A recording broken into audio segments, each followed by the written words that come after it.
نحمده ونصلي على رسوله الكريم اما بعد قال رسول الله صلى الله عليه وسلم من احدث في امرنا هذا ما ليس منه فهو رد او كما قال عليه الصلاة والسلام۔ السلام علیکم ورحمۃ اللہ وبرکاتہ۔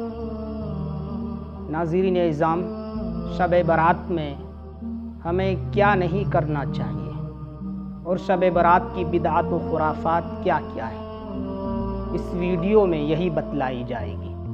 اس کو جاننے کے لیے ہماری اس ویڈیو میں آخر تک بنے رہے۔ احادیث مبارکہ سے شب برات کے موقع پر 3 کام کرنا ثابت ہے۔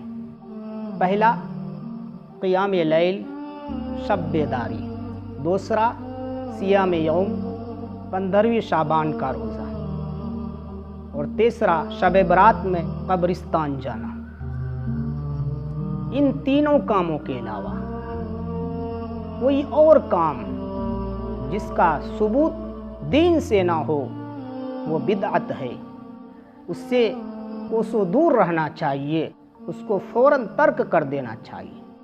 شب برات میں آتش بازی کی جاتی ہے، پٹاخے چھوڑے جاتے ہیں۔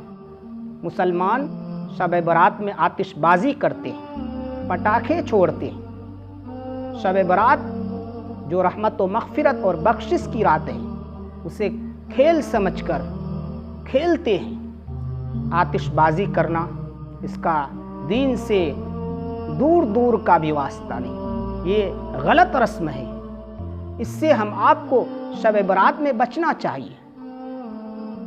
آتش بازی میں مسلمانوں کا ہر سال لاکھوں روپے خرچ ہوتا ہے، جو سراسر فضول خرچی ہے۔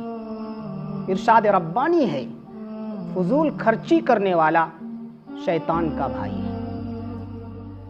اس سے ہم آپ کو شب برات میں دور رہنا چاہیے، اس عمل کو فوراً ترک کر دینا چاہیے۔ اسی طرح شب برات کے موقع پر حلوہ بناتے ہیں۔ یہ عمل بھی اسلامی معاشرے میں بہت دنوں سے چلا آ رہا ہے۔ ہمارے پاس پیسہ ہو یا نہ ہو، روپے قرض لینے پڑے یا سامان ادھار آئے، بہرحال حلوہ ضرور بننا چاہیے۔ بھلا شب برات میں حلوہ نہیں بنے گا تو کب بنے گا؟ جو لوگ شب برات کے موقع پر حلوہ بناتے ہیں اور قرض یا ادھار لے کر حلوہ بنانے کو ضروری سمجھتے ہیں، وہ دین میں نئی بات ایجاد کرتے ہیں۔ یہ بدعت ہے۔ احادیث میں بدعت اور بدعتی کے بارے میں سخت وعیدیں آئی ہیں۔ نبی کریم صلی اللہ علیہ وسلم فرماتے ہیں، جو شخص ہمارے اس دین میں نئی بات ایجاد کرے جو دین میں نہ ہو، وہ قابل قبول نہیں، مردود ہے۔ بدعتی کے بارے میں نبی کریم صلی اللہ علیہ وسلم نے فرمایا، من وقر صاحب بدعت فقد اعان علی ہدم الاسلام۔ جس نے کسی بدعتی کی عزت کی، اس نے دین کی بنیاد کو ڈھانے پر اعانت کی۔ ناظرین کرام، اتنی سخت وعیدوں کے باوجود کیا کوئی مسلمان اس عمل کو گوارا کر سکتا ہے جس سے بدعت پھیلتی ہو یا بدعت اور اہل بدعت کو تقویت پہنچتی ہو؟ نہیں، ہرگز یہ عمل کو گوارا نہیں کر سکتا۔ تو شب برات میں کیا نہیں کرنا ہے ہم آپ جان چکے ہیں۔ جو عمل حدیث سے ثابت ہے وہ عمل ہم آپ کریں۔ اس کے علاوہ جو بھی عمل ہو، خواہ آتش بازی ہو، خواہ حلوہ پکانا ہو، خواہ کوئی عمل ہو جس کا تعلق دین سے نہیں، وہ بدعت ہے۔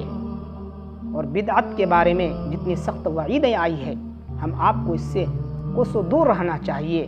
اور شب برات کے موقع پر حدیث سے جو عمل ثابت ہے اس کو کرنا چاہیے، اور جو عمل ثابت نہیں اس سے ہم آپ کو کوسوں دور رہنا چاہیے۔ اللہ رب العزت ہر قسم کی بدعات و خرافات سے اس رات میں ہم آپ کی حفاظت فرمائے۔